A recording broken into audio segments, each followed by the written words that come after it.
All right, guys, so this week we have a treat for you. This week's guest is the one and only Rod Silva, the founder of Seven Figure CEOs, founder, LegacyCon, an author of Effective Social Media Marketing. Welcome. Welcome Thank you, guys. to the podcast.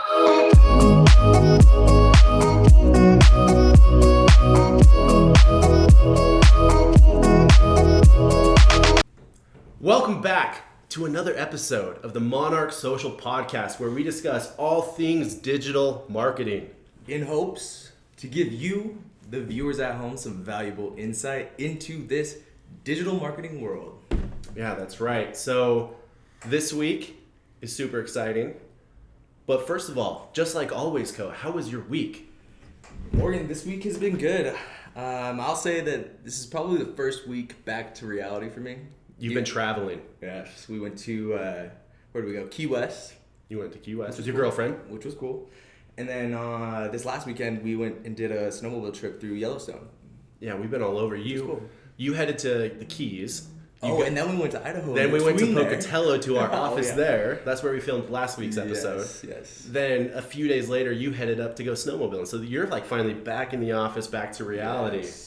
A long That's stretch. That's the beauty of digital marketing, though. You can like work It is. anywhere as long as there's internet. We're good. You're good. Get that Wi-Fi. So, all right, guys. So this week we have a treat for you. This week's guest is the one and only Rod Silva, the founder of Seven Figure CEOs, founder, LegacyCon, an author of Effective Social Media Marketing. Rod, Welcome. welcome Thank you, guys. to the podcast. Thank you for the invite. It's really cool to be here. Yeah, we're so stoked to have you. I see, obviously, me and you are friends on Facebook, and we've actually never met in person before, but I see what you're up to. I see what you're doing. So tell everyone, who are you, what you're all about. Give us a little bio about yourself, if you will. Right.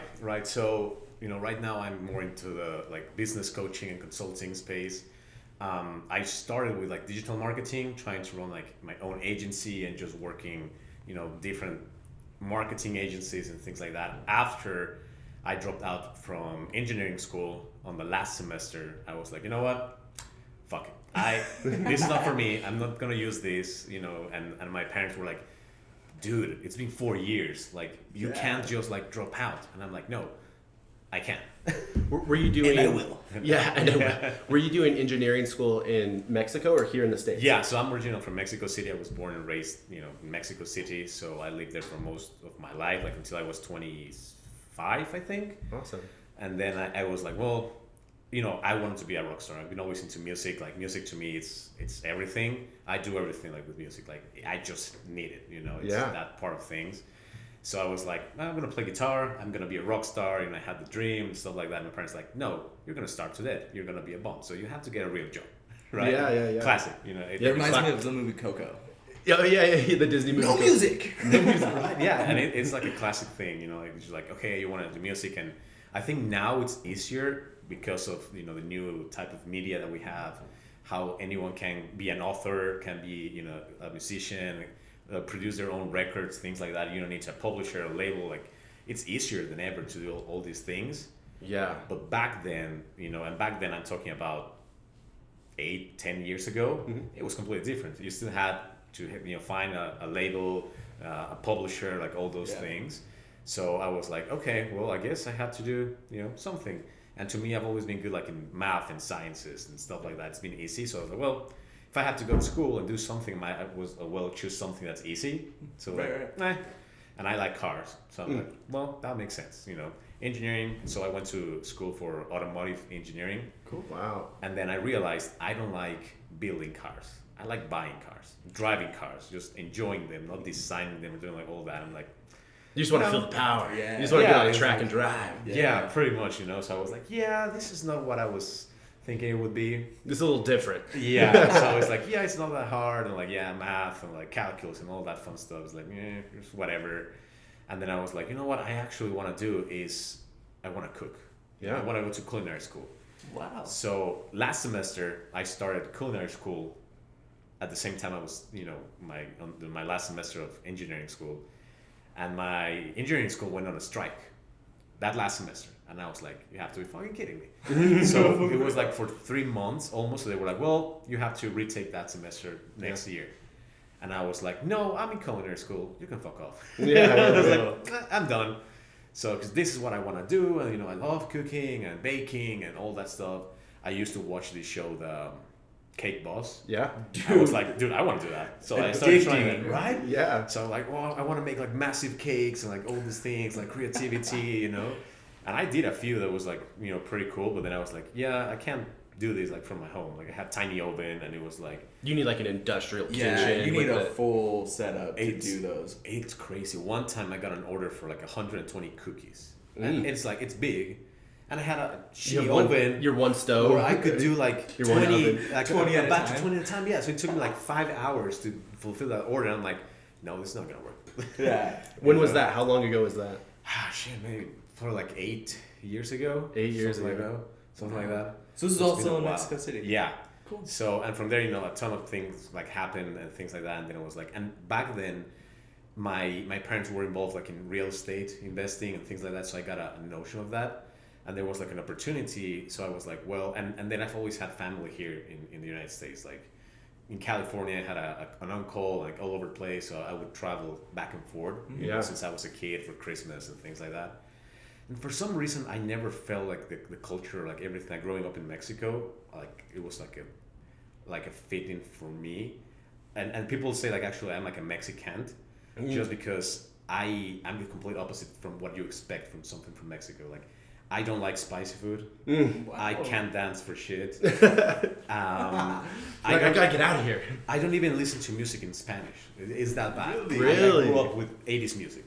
Wow. Same Okay, thing, So okay. in my head somehow, because of that thing with family and just going back and forth, in my head I was like, yeah, I'm in the wrong place.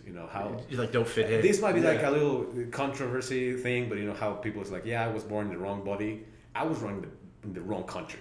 Yeah. So Did you always want to come to the USA?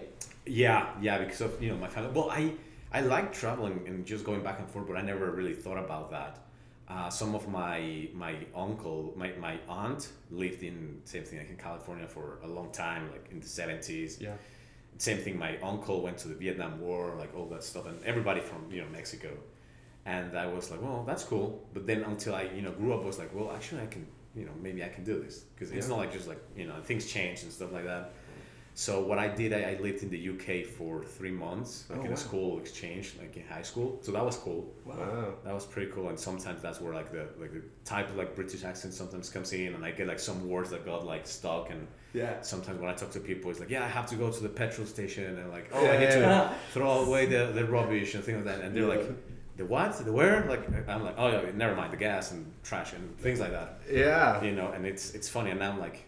And for a time, when I was here, like, okay, I need to forget about those things, those words. Yeah. And then I'm like, no, that's kind of part of who I am, and Absolutely. it makes it different. Absolutely. And it defines who you are. Yeah.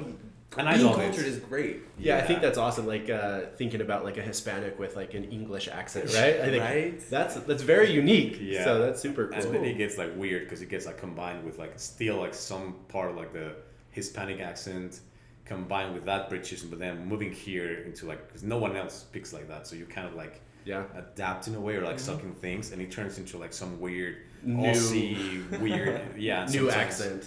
Yeah, so it's interesting, but yeah, I mean, then I had the opportunity with real estate to move to the States as an investor. So I tried to do that, and that's where everything kind of like started for me with business, and when everything went to shit at the same time. Right, so that's kind of how everything started because I tried to do like real estate investing here, and that's where I got into like all these things out there with like coaches and like online marketing and things like that, and that's kind of like how everything started, and that didn't really go that well. Okay. So was this in Vegas then you started doing that? Yeah. Okay, so you moved to Vegas. So you went from Mexico City straight to Vegas after this UK adventure? Yeah, so it was Mexico, UK, back to Mexico, and then moved to Vegas. Because I have traveling there. man. Yeah. And that's like one of my goals that I always talk to people that I know and things like that, and that I consider when I'm with somebody like in a relationship, it's like my idea is I want to live in Europe for at least a year to experience the culture, like all these things. So there's a lot of things that come with that, right? Yeah. in terms of like family, if you plan to have kids, things like that. Logistically your speaking, partner, there's a right? lot that goes But at into the it. same time, what's cool is like what we were saying, like traveling, like with digital marketing is like, the goal is like, you can do it. You know, if I wanted to, it's like, okay, I'm gonna leave 2 months here, 5 months there, like here, there, whatever. As long as you have Wi-Fi, Yep. like, that's not like a limitation. So that's one of the key points on why I do this, which is like, well, we have that freedom of, you know, That's doing stuff like that. That's literally the biggest reason why I got into this. Right. Was just because there's that freedom. You can do this Yeah. anywhere in the world, get cultured on the personal side, experience all that there is to offer, Yeah. and still be able to make an income. Yeah, Still but- get USD into the bank account, being in a foreign country. Dude, and that's the biggest thing. Like, if you can still, you know, make that income, you know, at that thing, and then go to somewhere like, I don't know, and you see that all the time, going to Bali, it's like, dude, you're making, I don't know, $2,000 here. Like, it's just like, dude, that's like nothing, and you can live like a king in Bali, right? Oh, yeah. And it's like, Thailand. it's nothing. Yeah. Dude, Yeah. yes. It's still like parts of South America. It's like, Makoa is our traveler. Like when he first got started in videography, it was because he wanted to be a travel vlogger, right? And so that's kind of how me and Koa met. Actually, is that I met him when he was doing a lot of videography, and so Makoa is a stunning content creator. But man, his Hawaii videos, his travel videos, like we just mentioned that he was in the Keys, but he's always doing like these really cool videos. And so Makoa's our traveler. I'm not. I've never been out of the U.S. But we're gonna Zero. change that very soon. I think airplanes are scary. He's scared to fly what? over water. man. I'm like, Okay. we're gonna take him to Hawaii. All right. I don't know why you want to be Yeah. 30,000 feet above the earth going 700 miles an hour. Feels really unnatural to me. I don't know. Call me crazy. You gotta live on the edge, man. Well, awesome. Okay, so let's jump forward real quick to Yeah. Utah. So Yeah. now you're in Utah. What was the deciding factor that brought you to Salt Lake? Snow. You were like, you want snow? Wow. Because Vegas was too hot. Yes. You were like, I was like, this is ridiculous. Like, I was done with like 125 degree weather. Like, dude, I mean, it was kind of cool and not, but like you would go out, you know, during summer, like maybe to like a pool party or like even like just the pool in the, you know, complex or house, whatever. It was literally 1 a.m. and it was still over 100 degrees at night. dude. And the pool was like warm and like, it's like, dude, I'm swimming in my own pee. Like, what is this? Yeah, no, Yeah. Like, this can't be right. No, I'm fragile. Yeah, us, you know. us Good. fragile redheads. We don't do well in heat. Hitting the strip in the middle of summer, it's just like I you don't know why people run do to that. hotel so you can get that AC. Yeah. And Because like, it's unbearable. and there's always people there and like drinking, like they had like this like heat, you know, like things, and they're just like passing out, and it's like, dude, why would you do that to yourself? Oh, the hotels were really cheap. No shit. Yeah, because it's miserable. Because people are No one wants to be there. They have no one buying their rooms right now. All right. Yeah. So you decided to ditch the heat and opt for the cold. Yeah, so I've always traveled somewhere where it snows during Christmas, because it's part of like that, you know, Christmas a thing and snow. sure. and Yeah. especially when you grow up somewhere where you don't have that. So in Mexico, there's like no snow, at least not in Mexico Yeah. City. Sure. So to me, it was like, oh, that's pretty cool, right? So I came here, was like Oregon or here or Texas. Just came here, and it was February, snowing like crazy, you know, the mountains all covered. I was like, oh, this is great. Actual like nature, architecture. I love architecture. So Yeah. Vegas, you go, everything's the same. Everything's like sand color, squared. Everything's like Boxes. cookie Ramblers, cutter. like, yeah. Yeah, everywhere you look is the exact same thing with houses, apartment complexes, it's the same. I was like, this is boring. Yeah. So I came here and I was like Sugar House, like all those different kind of like houses, Kind of old apartments. The ones old- over there that have Yeah. like that good old feel. Uh-huh. Then you go to Park City and you have those mountain houses that Yeah. are just remarkable. And Yeah. obviously you have the suburbs houses too, which is pretty Yeah. typical. Yeah, but you have like everything, like modern things, like you know, Lehigh, they do a lot of like modern buildings. And Daybreak. Have you been to Daybreak? that's where I wanted to move, but I was like, it's so far from everything. I grew love up in modern Daybreak. Daybreak kind of is so thing. far west. That's why I hate it. If there was like a Yeah. main artery road that literally went to Daybreak, it would be a different story. Bangor. No, Yeah. no. But you know what? But that's the thing. I was like, I ended up in Bluffdale. That's also like Yeah. kind of the middle of nowhere. But before I was like, well, because I told you I had an office here, like in 22 Main Street, where the Walnut Sachs is. Yep. And he's like, dude, and for me, driving 30 minutes is like, it's far. I got like spoiled. I was like 30 minutes every day. It's an hour of my day. Like that's wasted time. I don't want to do that. So now I ended up in Bluffdale, but now, I'm like, if I move to Daybreak or anywhere else, it doesn't really matter because, you can find an office space nearby where you are. Coffee shops. You can find stuff where you are, and it's like, it doesn't matter because that's a great thing. If you have your own business, if you can do things, I can work from home from whenever I want. I mean, now with COVID, like it's not like you had an option for most people. Forced. Right, but it's like, well, now it's not as bad. But yeah, Daybreak I love. I used to go to the little the lake, everything. Yeah, I grew up in Daybreak, and so I saw it become what it is. We were literally in the second division that was ever built in there, and it was before the lake was even in. Like this was like 15 years ago. Like it's when we moved into it, and from an architectural point of view, it is amazing. Yeah, like the houses are all so unique, and even more so is the parks that they do. They kind of took a San Francisco point of view at it, where they try to pack as many people into smaller houses and eliminate yards for personal for each house, but they provide these outlandish parks and just common spaces for everybody. Yeah. And that is what Daybreak has done phenomenally well. And what's really cool when I met somebody from there, and he was like, it's so cool now because you have like your own community. They're trying to build that as a community where you don't have to go anywhere outside Daybreak. Daybreak's like a city. And they have you just don't have to go anywhere. Have everything there. And they have tons of plans to put a whole bunch of more commercial buildings in. Right there where that new Smith's is, there that JCW's. Yeah. Right there on the west side. No, I'm sorry, the east side. That's all going to be like huge businesses and commerce and stuff, which will be really cool for that community. So, all right. So you're living Bluffdale. You came to Utah for the snow. Are you snowboarding? Yes. Okay. I got into that. I'm trying to go back, but it's just like finding the time sometimes. You're a busy man. And kind of what sucks, it's that part of the things is, I'm used to doing things by my own. Like a lot of people I know, they can't go, eat out by themselves or go to the movies by themselves. I love doing that stuff. Yeah, cool. And then it's like, actually, I learned how to snowboard from YouTube. No, and then I just went by myself. Dude, YouTube University. It's real. Dude, it's amazing. Like the things that you can learn from YouTube and that's why I just said in a video, like when I was talking about, like sharing value when you're talking to people like customers and not just like pitching, because people are just afraid of like, sharing their tips and tricks and secrets. And it's like, dude, you can go literally to Wikipedia, YouTube, anywhere. Just Google It's all out there. And you can find it. It's about how you apply that and then, all these other things.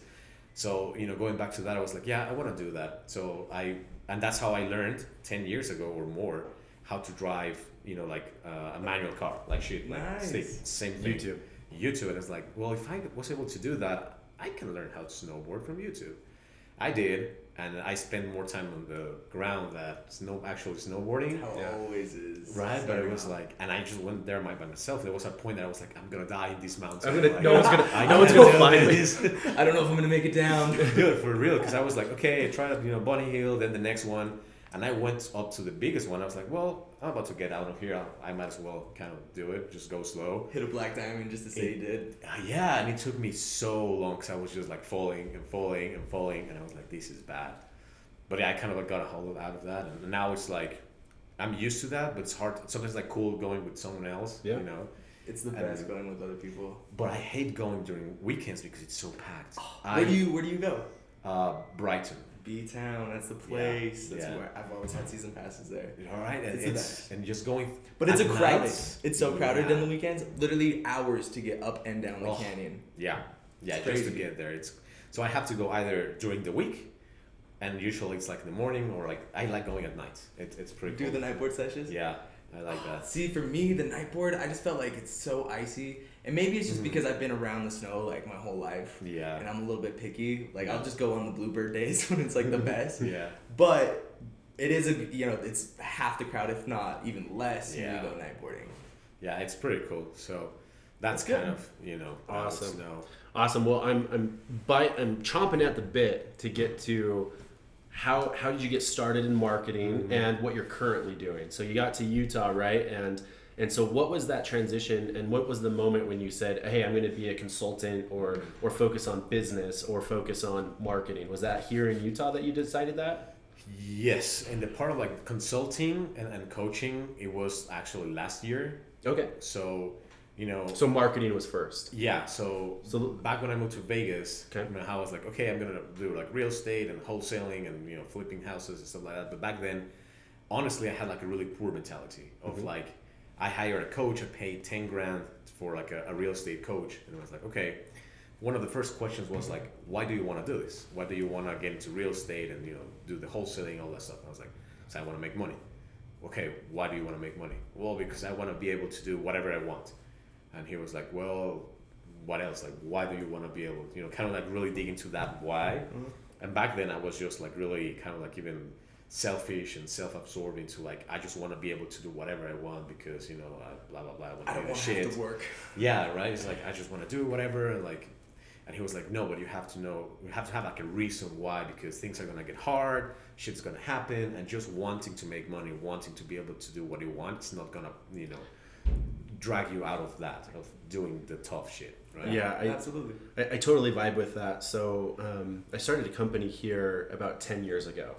We had brick and mortar locations. We had 14 of them over 3 states. I ended up selling it. And when I started that journey, I was the same way. They'd be like, Morgan, why do you do what you do? What is your why? And I'd be like, I want all the clams in the ocean. Like, give me all the money. Like, I want to be the richest dude there is, you know?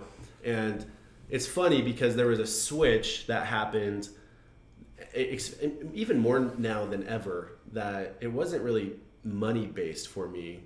The 2 biggest things that happened for me was I wanted freedom. I wanted freedom to be able to have my own schedule, to be with my son. I have a 10-year-old son. To be with my son like whenever I wanted, to be able to go to California if I wanted to. I have a really good friend in California. I always talk about him on the podcast, Corey. But to be able to go to California whenever I wanted. And then also, I really wanted to be able to help other people. And I feel money is a tool.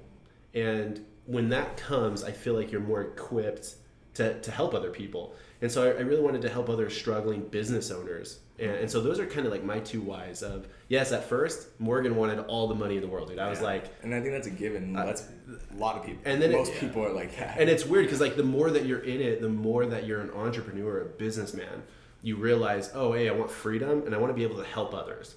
And that's what it's really come down to like what Morgan is. But I just totally vibe with that. Yeah. Like I was that same mindset as like, give me all the clams, bro.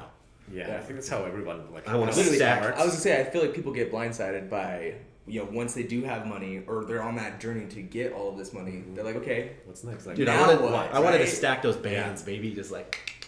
Yeah. But and that's kind of the things that I realized. I had like those two things that came to my mind. It was like, one, it's like, okay, I'm after I was accomplishing things, like you're doing things like you're doing well and like whatever. It's like, oh, but because I isolated myself because I was like, there's nothing else but work. This is my business. I don't have time for Netflix, for TV, for doing anything else but like business. If I'm doing something that's not related with business, I'm wasting my time. Sure. I just can't allow myself to do anything that's not for my business. So I literally like isolated myself. I just like, push everyone apart, like just away and be like, hey, I'm doing my shit. Like, it's like, you don't get it because, you don't get it. You don't know what it is like, and you're just like average and like, Yeah. You turn into that kind of like fucking monster of like, oh no, you start looking people in a different way. It's like, that's not right too. And I think people go into like that journey of like, I don't know, how there's to not explain happiness. it. There's not happiness in that. It's really weird because like personal development is a hell of a thing.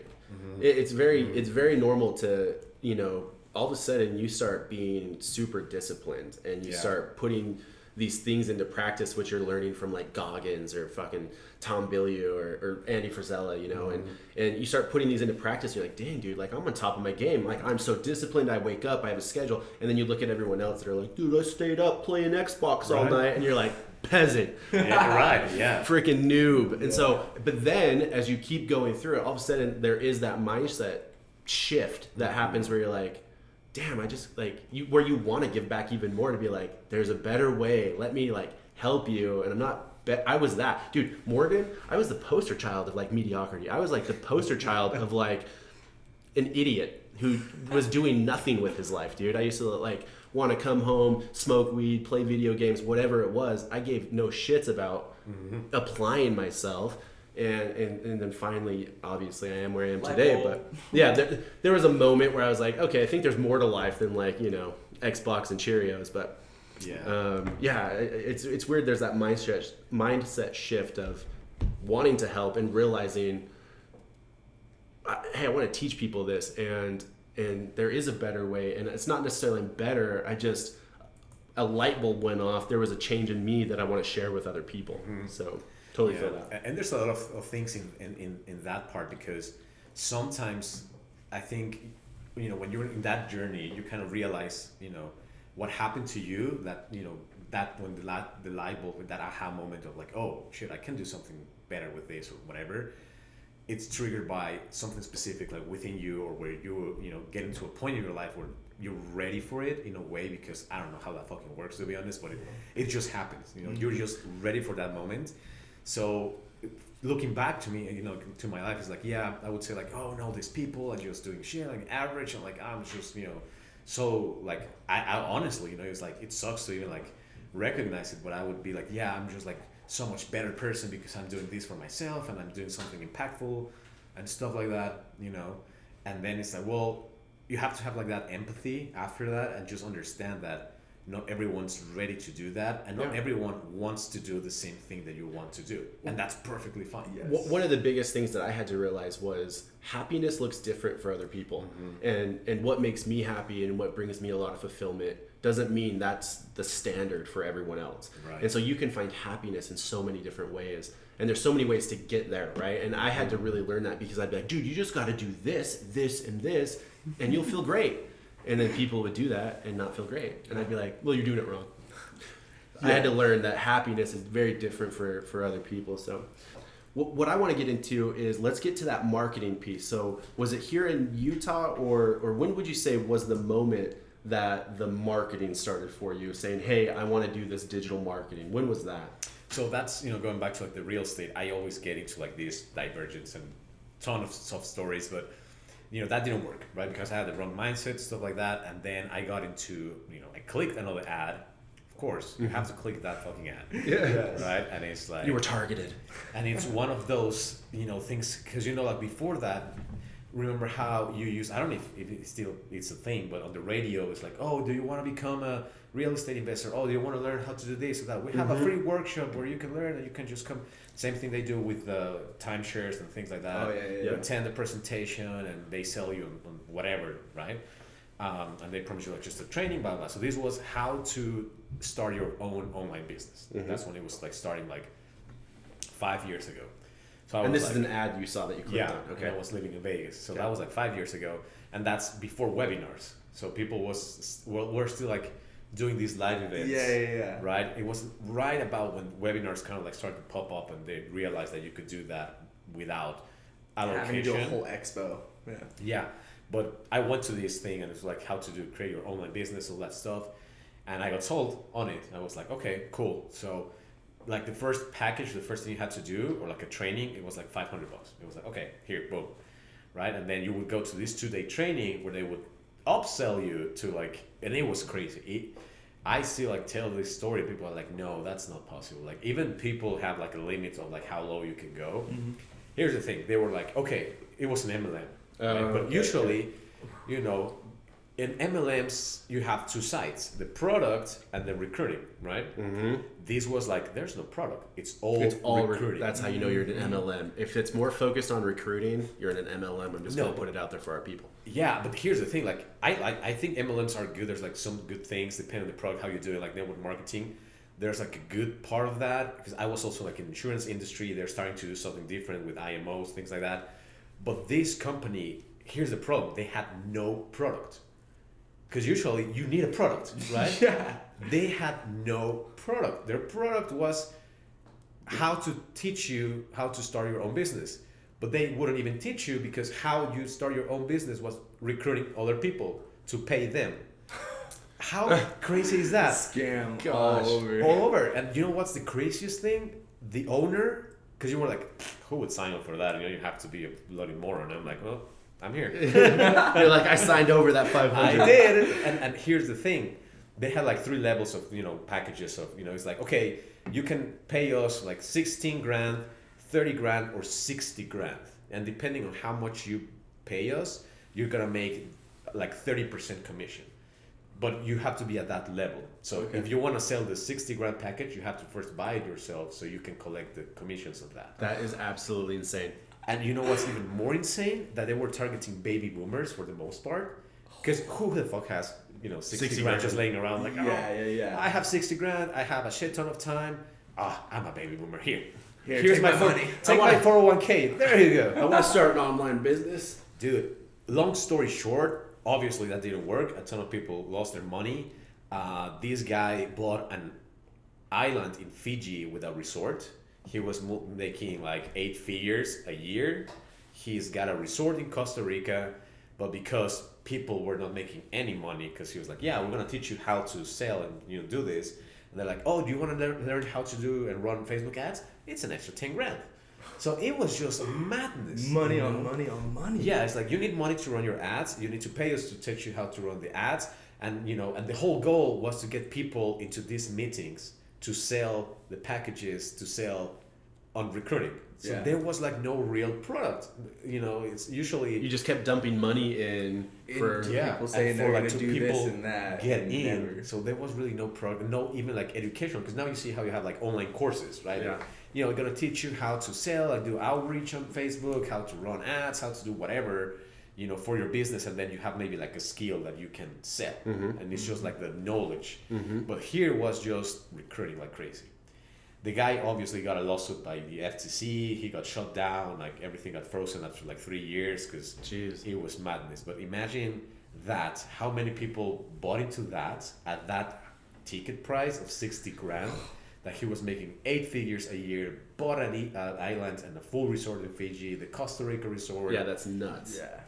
And is that where you learned how to do the Facebook ads? that's where I got like my first glimpse. Your first of glimpse into it. digital marketing, how I found out about Russell Brunson. Oh yeah, Click right. funnels, and that's where kind of like everything started, because they were like, yeah, you have to we use ClickFunnels, and you create your page so that people register, and then you go blah blah blah.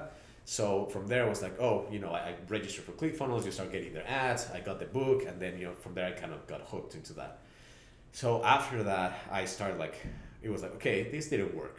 I just lost like 20K because I did the 16 one. So it's like I just spent that, and then before that the 10K on the real estate, and then that same year lost like 6 grand on Forex, because it was like a guy was like, yeah, this is good, blah blah blah, and I was making money. You went through the ringer, bro. Yeah, dude.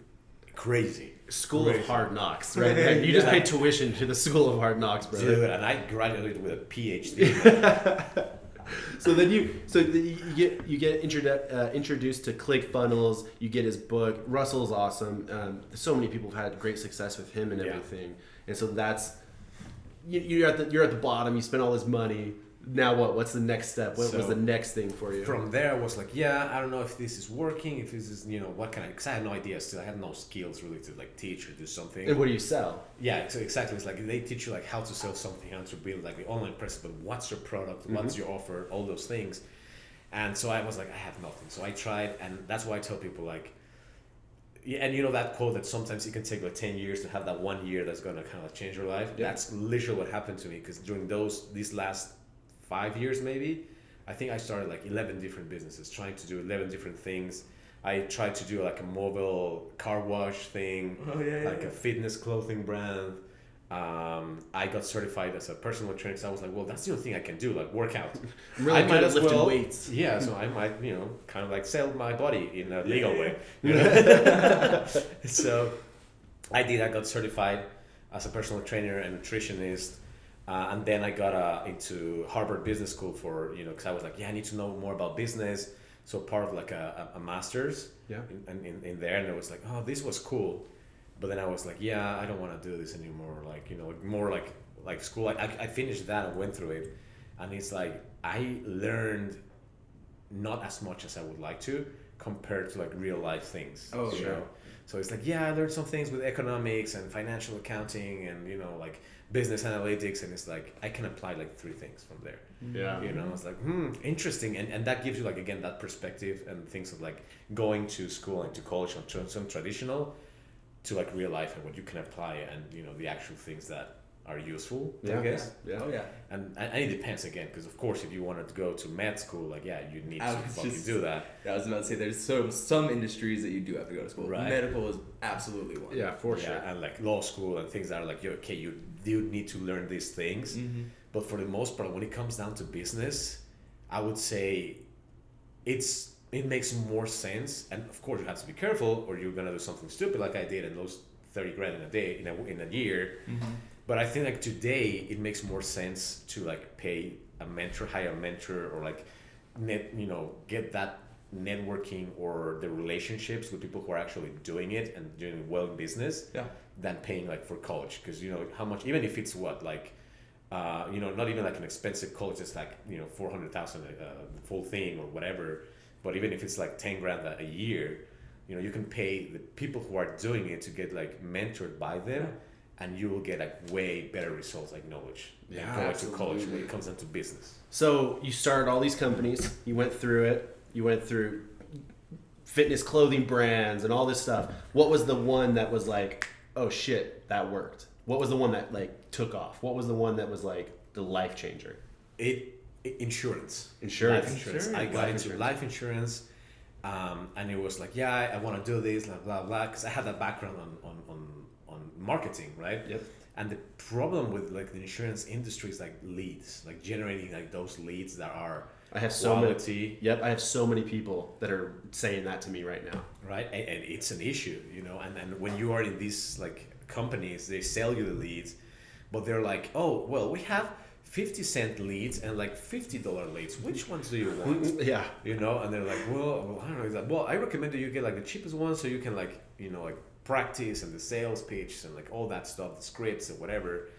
But then they give you like all this, and the game is just different. It's like, back to cold calling in a way. So yeah, they have like these leads, but they're like 5 years old, and they've been called like 100,000 times, right? So it's like makes it hard.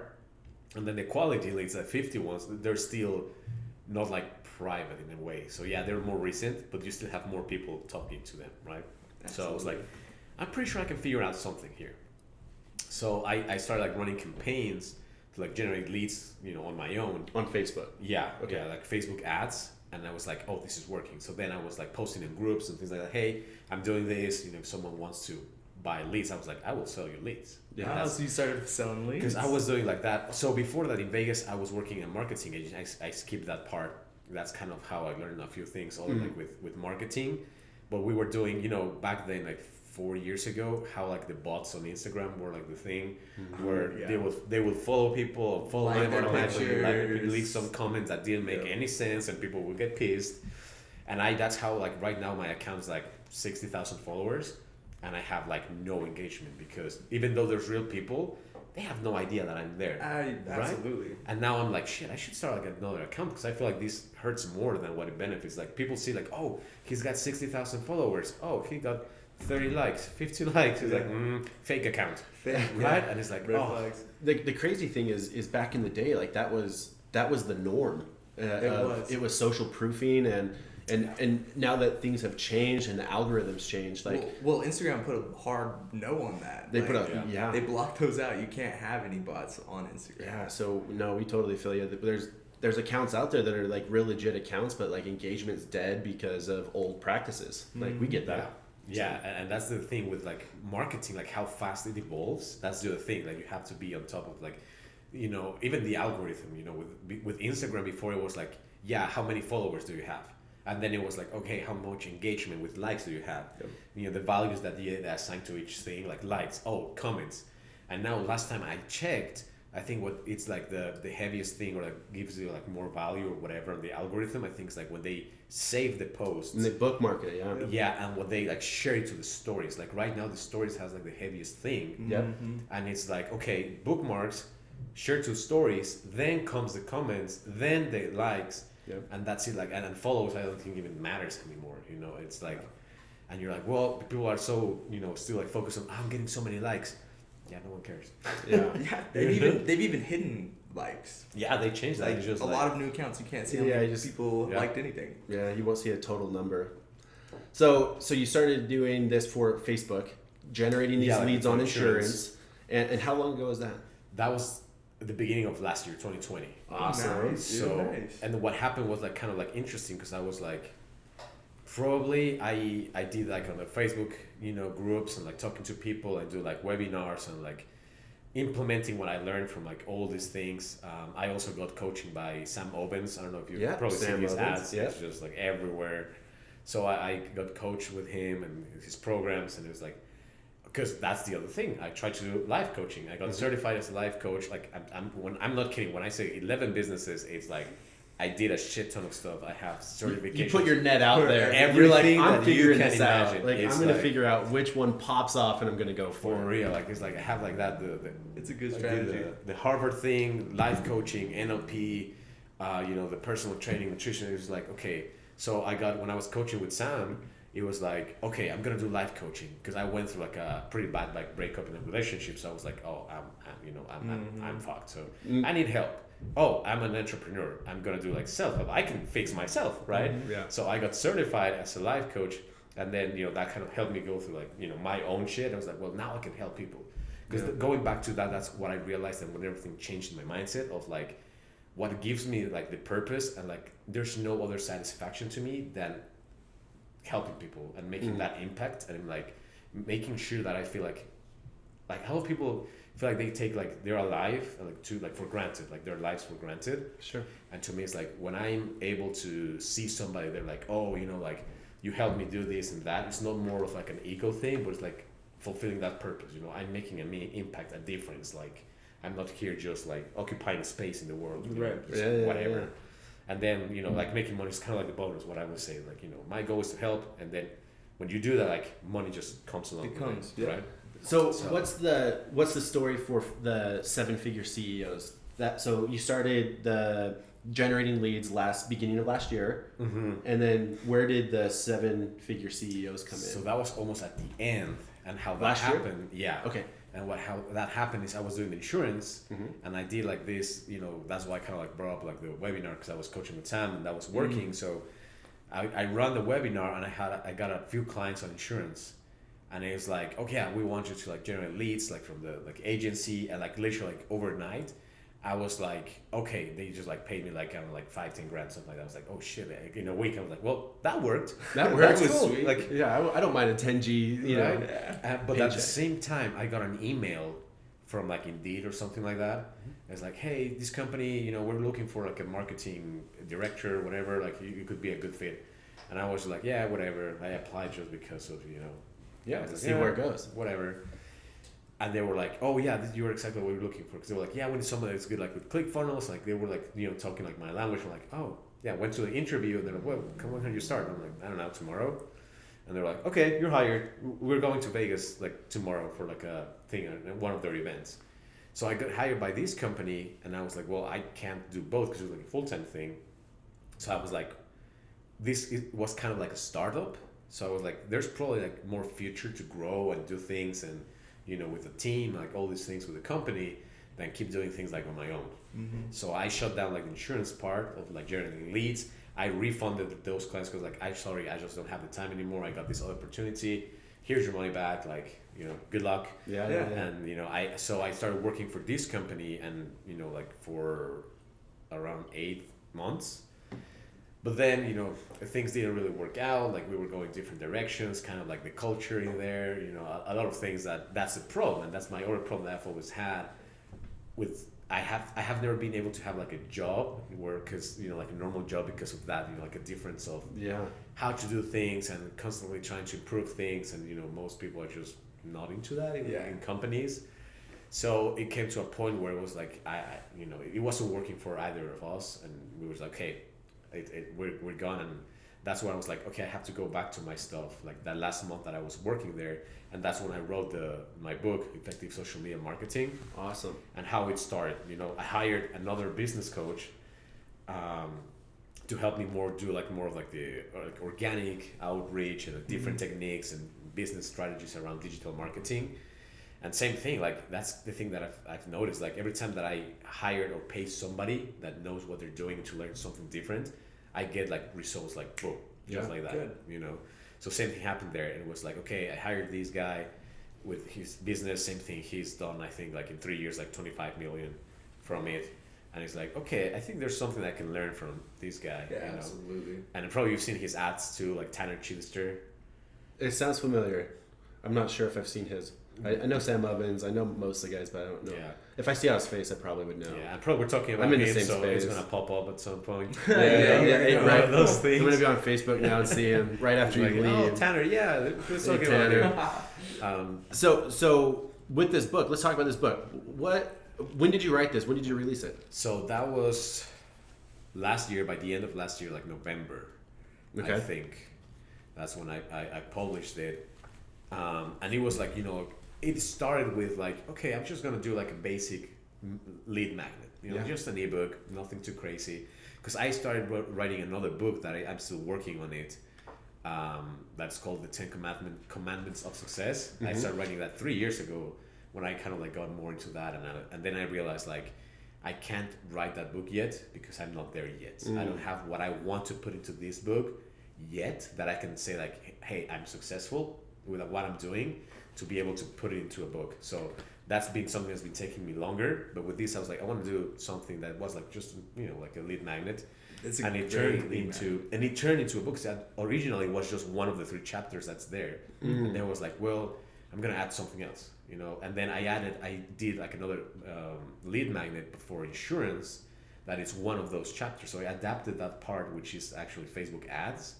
So I kind of put together some of the things that I've done before with like a new one into like this chapter. So everything that I did with like insurance marketing, like, you know, social media and things like that, blueprint, I just was able to be like, okay, I'm going to turn, instead of just being like lead magnets that I have here and there for different things, I'm going to combine it and come up with something that's like a sort of like a guide that can apply to, you know, everything in social media. So pretty much made a product from a bunch of lead offers. Yeah, That's yeah, cool. exactly. So Just I was adapted and we're like, hey, this is badass. Let's just make it a whole That's actually full-on a really good product. idea. full thing, yeah. And I was like, instead of just going, you know, with the ebook or like something like that, I was like, well, and you know, you see those like funnels everywhere, you know, like the like book.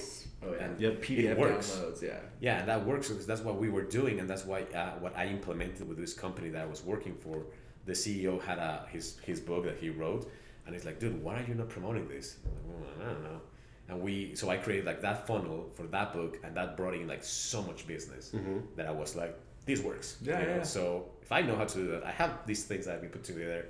What the hell am I not doing? Like, am I stupid? What the hell is going on? Yeah. So I did that, and I was like, and then with Amazon, it's like, then again, it's so easy to do your shit. Amazon. So where can they find your book? Is it on Amazon exclusively? That's on Amazon or on my website. So if you go to effectivesmm.com, you know, the social media marketing, you can get the ebook or the paperback, or you can just go to Amazon and you can get it there. And I think it's available in like 10 countries. I don't know. Nice, No, dude. and we'll put the links in Yeah. the video in our stuff. absolutely. Who would you say this book is for? Is it for anybody that wants to run ads? Is it for a single, you know, kind of like entrepreneur who's pushing himself? Is it for small business? Is it for retail? Who would benefit from this book? I think that would be a book that it would work for everywhere, from like retail, from online, you know, services, from products, from like e-commerce, like any type of business that wants more exposure and learn how to use social media in like a beginner to intermediate thing, which I believe is like probably 70-80% of people who have an idea. And something really interesting happened I think last week, and I don't know if you saw that. I made a post on one of the groups that we are, saying that you should use your personal Facebook instead of your business. It blew people up. Went like they went mental. insane. They were just like, no, this is not how you do it, and everybody was, you know, saying their own things, and that made me realize of like, wow, people really are still doing things that, again, like old practices, and it's like not everything applies for like everything, but you know, so that made me realize of like how much people and business owners need like this type of resources and get like updated on things, right? It was like so interesting. I was like so amused with people just making those comments. Oh yeah, I read a lot of them. It's like those videos that that just go viral on the internet, and it's not even the video, but you want to go and look at the comments. Yep. Right. The video's like whatever, but I'm you here want to for go the comments. Yeah. Michael Jackson eating the popcorn meme. Yeah. So, Well, dude, you have a good point though. I mean, a lot of people are kind of stuck in their old ways of how to digital market, and with it being digital, it's always changing. Yeah. So getting updated stuff is always super important. Yeah, and so that kind of brings me, what does effective marketing look like to you for 2021? What is the marketing landscape? What should people be doing? What shouldn't they be doing? What do you think it looks like? New year, in the midst of a pandemic, if you will. What does marketing look like? Or what's that digital marketing blueprint right now, if you will? Yeah, what I've noticed is that traditional marketing was always more into like just selling. It's like upfront, I have this great headline that gets attention, and then you have an offer, and it's like you have a discount or whatever, and it's just like straight up like selling a thing, right? When you see commercials or whatever, it's direct selling, but that doesn't work anymore, I think. So now you have to go more into giving value before you just try to sell. Sure. So that's what I always say to people. They have to first like give something with like your products, whatever. And of course it's gonna depend, because if you're like in retail, it's not gonna be like, well, I sell socks. I have like an e-commerce store and I sell like funny socks. So it's like, how can you share like value or give things? But you can also get creative and not just be like trying to sell something. So it's gonna depend on the business for sure. But for the most part, let's say for businesses that are service based, which is I think more of like what I do, like my experience, is like sharing more value first. And what I always do is I have two frameworks. Either you share value through a story of like a testimonial thing, or you do it just by giving tips. Like in this case, it's like, oh, okay, if you wanna run ads, we were talking about running ads. I would say like first try to get some, if it's for selling something, try to get like some sales organically, so your pixel and everything gets optimized, and then you can create lookalike audiences and blah blah blah, or get a proof of concept, right? Like let's say before you run ads, get a proof of concept that your offer is good, that all those things. So we're talking about some things people can implement. When I get on strategy sessions or like sales calls with potential clients, it's like, okay, what's your business like? What's going on? Okay, this is what you're doing like possibly wrong. Try to do this, try to do that. So I solve problems first before I ask them for money, to pay me. Sure. Build that value. Exactly. Build that trust with that client or potential customer. Yeah, and like show that you care, because that's the thing. It's easy to be like, oh yeah, I can help you, pay me this much. And they're like, well, for sure. What's there, And I had that phone call this week, and she was like, yeah, what I really appreciated, and the difference between like other people that I've talked to in terms of business coaches was like, you're the only one who's so far given me solutions before asking me to pay you. Yep. And it's like, everybody's like, oh yeah, I can help you with that. Here's my account numbers where you can wire, And she was like, you're the only one who's been, giving me solutions and things that I can apply. And the things like, the problem is like, I think with that type of thing or thinking, people just want to work with everyone and just get everyone to hire them. And it's like, that's not how it works. You don't want to work with everyone. Not everyone's going to be a good fit. There's like so many things that go behind that. Where we're talking at the beginning, information. What I tell a lot of people, like, you can Google that. You're going to see an ad later on. You can go on YouTube, find those things. It's, it's then how you apply those things, the, accountability, certain things that are going to make the difference in when you hire somebody, right? So what I would say, like, effective social media marketing is giving first before you take, because we live in that like information era where information is out there, for free, easy to access, everyone can get to it, everyone can research and find a way to do it. So why not give that same information condensed and try to help in the first place to build that trust and like likability. So they're like, oh yeah, actually, I like that guy. I'm gonna go work with him. Yeah, with that situation. Because that's what you're selling. You're selling yourself, not a product, or not like what you know, but how you personally can help them, right? So for business owners listening and watching, whether you're just listening to it on Spotify or YouTube, from Rod Silva himself, provide some value. I think when you start advertising your product or your service, I think we would agree right with that is provide some sort of value so you're not just sell all the So you're time. not just asking for money. I think it's about creating that relationship. At the end of the day, I think that value is to create that relationship, and relationship building will be key in 2021 for sure. Absolutely. Warming them up. And you know, like last thing maybe with that is that's the biggest thing I learned from this last coach that I hired, Tanner, is to build those connections. Okay. And that's why I always say now the clear example is, you know, how somebody like using social media, like organic outreach, you get somebody adds you as a friend that is like no mutual friends or just like a random person. You're like, okay, I'll just go and accept it or whatever. Yeah. First thing they message you, it's almost like the same thing like as a dick pic, right? It's Oh, just a pitch. Boom. It's LinkedIn marketing LinkedIn. bugs the shit out of me so bad. yeah. Right? I don't even look at my messages anymore. It's just like this Nope. is Spam. Spam. So it's the same thing. Like, and I use this method. Like I add people, you know, and sometimes I just like wait. I just don't message them like right away. You know, I build that relationship with my posts, with things, and then it's like, you know, how start like an actual conversation. It's like, hey, what's up? What you doing? Look into what they do. Like start an actual conversation instead of just being like, oh, by the way, I have this thing, and like bye. You know, Yeah. It's like build that connection, that trust. And that's the difference between, because a lot of people are like, no, you know, you can't just like message people and stuff like that. Well, if you try to show that you care and there's like an interest in building that connection, first, you know, that's the difference between just sending a page and trying to build that relationship. Yeah.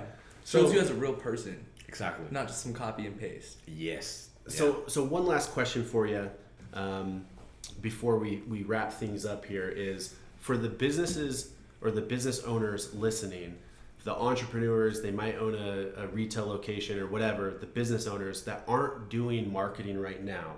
They don't have a marketing budget. They might be posting on Facebook or Instagram, but that's it. What is your recommendations of how to get started? Where do they start? Right. What I would say, first thing that every business owner needs to do is grab a copy of my book, Effective Social Media Marketing. That's step Right? one. Available on Step Amazon. Step one. Go to Amazon. And from there is really dig into and find out, you know, like who they are, you know, what's the product, who is it for, like finding their audience. Because I always tell this story of like, imagine you're craving like Italian food, right? Mm-hmm. Where are you gonna go? Somewhere like, you know, Denny's where they have maybe one or two pastas, or you're gonna go somewhere, you know, like Tuscany or like, you know, somewhere that's like an Italian restaurant. Mm-hmm. Well, you're gonna go to an Italian restaurant. So that's why it's really important for business owners to know who their audience is so that they can talk to them. So once they know, you know, who they are, what's their product or service, and who it helps, that's where you can create like all your message around that and your marketing, and you can speak directly to them. You know, like I know this, you know, service or product is gonna help these people, you know, and then you can craft your message around that and just go back again to giving value instead of just trying to selling, and just sharing something that might, you know, solve part of their problems and issues of their audience, and just take it from there. Awesome. Cool. Awesome. Well, it's been an absolute pleasure having you on here. Yes, thank you. Thank you. It was really good. And we're going to open it up one last time for you. Where can people find you, and what type of clients are you looking for? Who would be a great fit for your program that you're doing right now with coaching and the seven-figure CEOs? Who would be great for that? And where can they find you online? How do they get in touch with you? Yeah, so I think right now the people I can help the most, or like the business owners, are the ones who are already like established or started or have a service or a product that already, you know, having sales or have clients, and they just want to take it to the next level. So people who want to scale their business. Yeah, exactly. If you're not like hitting, you know, usually the first step is, you know, to get like over 10 grand a month on sales, and from there like organic, because that's the thing, you know, I always say first try to max out on organic so you can actually run ads. A lot of people of the issues with people that don't see is that they want to use the $5 budget ad a day, and it's like that's not going to get you results. So when I tell people, hey, you need a, you know, bigger budget, you know, so that you can actually get results out of it, they're like, oh, well, I can't do that. Well, then get on the organic, get other clients, you know, maximize the things So you can get to that 6-figure a year level, and then you can scale it with ads to 7 figures. And that's why I say ads are for scaling, not for necessarily starting your business, right? So and I would say, like, you know, where I can help the most is to help people get to that, you know, 6-figure level and then like scale it to 7. But if you don't have something yet, that's where it gets hard. Okay. So, and where can they find you? so you can find me in, you know, social media, Twitter, LinkedIn, Facebook. I'm not on TikTok because it's not yet. I can't do that. We're yet. not on TikTok either. And what's your handle? It's the One Rod Silva. The One Rod Silva, guys, on Instagram. We'll follow link him it. there. We'll link it below for sure. We'll link it below as well. Go give him a follow. And once again, thank you so much, Rod. Thank you, guys. It was a pleasure to be thank here. you, thank you. And yeah. Where can they find us, Koa? So you guys can find this podcast, as always, on Spotify and Apple Music. You can also watch this video on YouTube. Go ahead and give us a subscribe. And of course, give us a follow on all of our social platforms, Facebook, Instagram, Twitter, at Monarch Social Brand. Perfect. And until next time, remember there's new episodes drop every Tuesday. Yes, sir. We'll see you on the next one.